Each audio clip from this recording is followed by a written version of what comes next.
Había una época cuando un hombre regresaba a su casa, se quitaba su sombrero, limpiaba su frente y decía, ¡qué bueno es estar en casa! Es una selva allá afuera.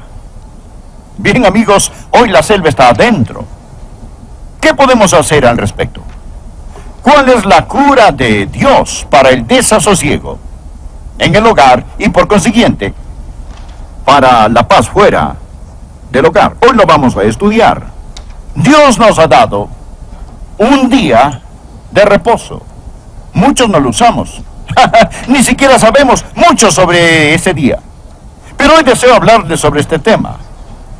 ¿Cómo hacer del día de reposo el mejor día? Por favor, leamos en Éxodo capítulo 20, versículo 8. Acuérdate del día de reposo para santificarlo. 6 días trabajarás y harás toda tu obra. Mas el séptimo día es reposo para Jehová tu Dios. No hagas en él obra alguna tú, ni tu hijo, ni tu hija, ni tu siervo, ni tu criada, ni tu bestia, ni tu extranjero que está dentro de tus puertas.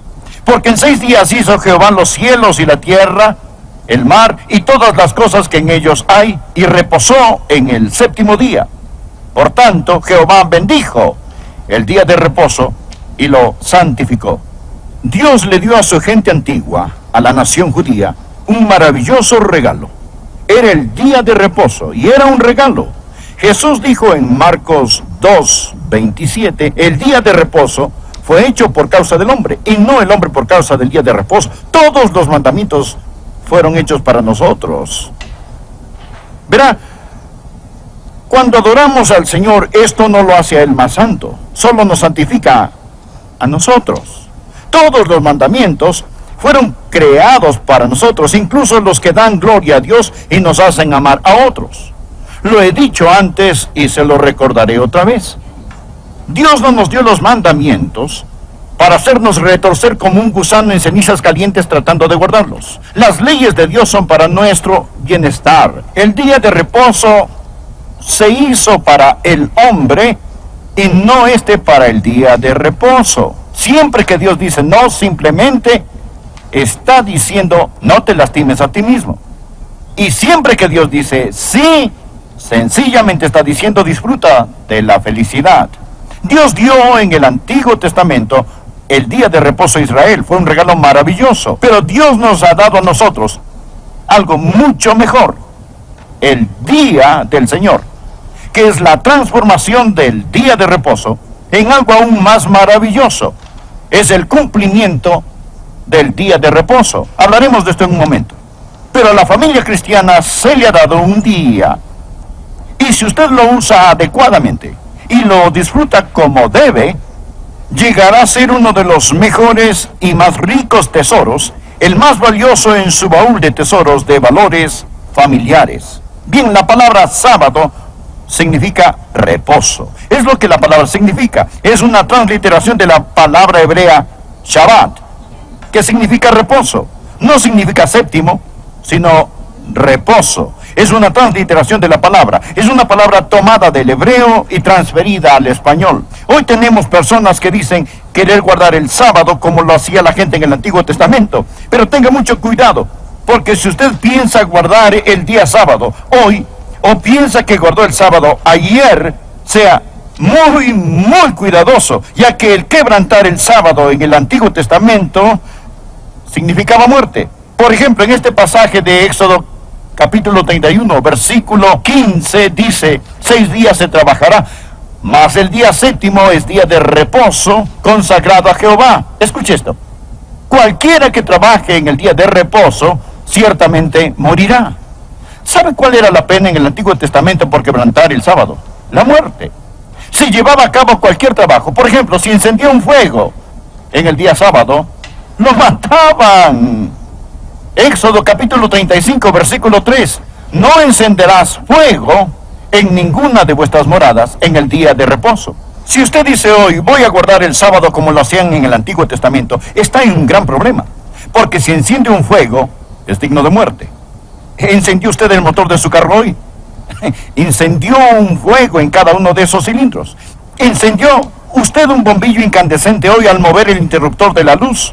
Usted comenzó un fuego en ese interruptor de luz. Ajustó usted su termostato, se sintió que estaba haciendo frío y la calefacción se prendió. Comenzó un fuego. Usted cometió un crimen digno de muerte si se ha puesto a sí mismo bajo el pacto del sábado del Antiguo Testamento, que fue entre Dios e Israel cuando existía una teocracia. Ahora, tome su Biblia y permítame mostrarle algo que lo bendecirá. Colosenses capítulo 2, versículo 13. Colosenses capítulo 2. Y a vosotros, estando muertos en pecados, todos estábamos muertos en Cristo, y en la incircuncisión de vuestra carne, es decir, tenemos una naturaleza pecadora, os dio vida juntamente con Él. ¿Qué significa esto? Cuando Jesús resucitó, aleluya, resucitamos con Él, perdonándoos todos los pecados. ¡Gloria a Dios! Estábamos muertos, ahora estamos vivos, estábamos en pecado, ahora estamos perdonados. Y continúa diciendo en el verso 14, anulando el acta de los decretos que había contra nosotros, que nos era contraria, quitándola de en medio y clavándola en la cruz. Bien, en tiempos bíblicos, si un hombre cometía un crimen y se le declaraba culpable, el encargado de la corte anotaba los crímenes que él había cometido, y cuando se ponía dicho hombre en prisión, clavaban este certificado de deuda en la puerta de su celda. Y se le llamaba un certificado de deuda, o el acta de los crímenes contra la ley. Jesús simplemente tomó esa acta de los decretos que existía contra nosotros como criminales contra el Rey del Cielo, y Él la anuló. Jesús quitó la deuda. Él simplemente le puso el sello consumado es, que significa pagado en su totalidad, cancelado con la preciosa sangre del Señor Jesucristo. Él selló el acta, pagada en su totalidad, y la arrancó de la puerta, librando a los presos, y despojando a los principados y a las potestades, los exhibió públicamente triunfantes sobre ellos en la cruz. Satanás persiguió a Jesús hasta la cruz. Fue lo peor que pudo hacer, porque lo que parecía ser su victoria fue su mayor derrota. Y Jesús, por medio de su muerte, destruyó al que tenía el poder de la muerte, que es el diablo. Eso es en el verso 15. Mire el verso 16. Por lo tanto, nadie os juzgue en comida, o en bebida, o en cuanto a días de fiesta, luna nueva, o días de reposo. Literalmente, Shabbat. En el manuscrito original no aparece la palabra día, sino solo reposo. Versículo 17, todo lo cual es la sombra de lo que ha de venir. La sombra de lo que ha de venir. Los sucesos venideros dejan ver su sombra. El día de reposo era una sombra de las cosas por venir. Nunca permita que le digan, oh, usted ha encendido fuego en el día sábado, debe ser apedreado. Ni permita que le digan, usted hizo un viaje el día sábado, lo violó y fue demasiado lejos, debería ser apedreado. No deje que nadie lo juzgue. Ese era el pacto del sábado, ese era el pacto del día de reposo entre Dios e Israel. Era la sombra de las cosas por venir. Bien, allí está mi sombra en el piso sobre el escenario. La luz está ahí arriba y la sombra está aquí abajo, y aquí estoy yo. ¿Cuál soy yo? ¿Esto o esto? Bueno, aquí estoy. Esa es la sombra. Por favor, escúcheme. Escúcheme. ¿Ha visto alguna vez a un perro persiguiendo la sombra de un pájaro en el suelo? ¡Wow, wow, wow, wow! Él persigue la sombra y el pájaro está allá arriba.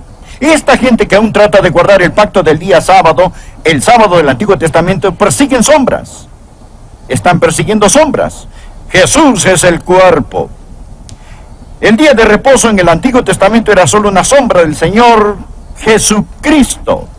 El cuerpo es de Cristo. El sábado es la sombra que apunta hacia el cuerpo. No pase por alto a Jesús. Es por ello que Jesús pudo decir en Mateo capítulo 11, versículo 28, venid a mí, todos los que estáis trabajados y cargados, y os haré descansar. Yo os haré descansar. Yo soy tu reposo. He hecho una nueva creación. Ahora estoy sentado a la derecha del Padre. Se ha cumplido, consumado es, está cancelado todo. Ahora, el Señor Jesús es nuestro reposo consumado. Ahora permítame señalar algunas cosas. Esto es el por qué nosotros celebramos el primer día de la semana. Este es el día del Señor. El domingo es el día que nos reunimos para adorar. ¿Por qué? Porque Jesús reventó las ataduras de la muerte y salió de esa sepultura en el primer día de la semana. Y se le llama en la Biblia, en Apocalipsis capítulo 1, versículo 10, el día del Señor. Al día del reposo nunca se le llama el día del Señor en el sábado del pacto del Antiguo Testamento. Pero la nueva creación del reposo del Calvario se llama el día del Señor. ¿Cuál es la diferencia? Primero, el sábado del pacto habla del trabajo consumado de la creación. El reposo del creyente habla del trabajo consumado de la redención. El primero trata con la vida natural, el nuestro con la vida sobrenatural. El primero trata con la vida de Adán, el nuestro con la vida en Cristo. El primero conmemoró el trabajo de las manos de Dios, este conmemora el trabajo del corazón de Dios. El primero fue una demostración del poder de Dios, este demuestra su gracia. El primero fue dado a Israel, este fue dado a la iglesia. El primero es un día de ley, este es un día de amor. Y los que insisten en guardar del Antiguo Testamento el pacto de reposo están en el lado equivocado del Calvario. Aún persiguen sombras. Espero que lo comprenda. Jesús dice, venid a mí y os haré descansar. Ahora, esto es del Señor, porque si lo hace en un instante se meterá en problemas. Porque usted se va a dar cuenta que va a quebrantar las reglas del sábado del Antiguo Testamento cada vez que se mueva el pacto con Israel. Esto no significa que hemos desechado los 10 mandamientos que dicen, acuérdate del día del reposo para santificarlo. Simplemente lo vemos como el cumplimiento supremo que se aplica a la iglesia del Señor Jesucristo. ¿Es un día santo? Claro que sí, es un día santo, es el día del Señor, porque es el día del Señor. Pero es un día de amor y no legalismo. Pastor, ¿es correcto mirar televisión el domingo? ¿Está bien ir a ver un partido el domingo? ¿Es correcto ir a un restaurante el domingo? ¿Está bien leer el periódico el domingo? ¿Puedo jugar béisbol el domingo? ¿Puedo salir a navegar en un bote el domingo? ¿Puedo ir al supermercado el domingo si se nos acabó la leche? Buenas preguntas. ¿Sabe qué es lo único malo con estas preguntas? Se las hizo al hombre equivocado. No es mi día. Es el día del Señor. Es el día del Señor. Pregúntelo a Él. Señor, ¿cómo puedo adorarte en este día?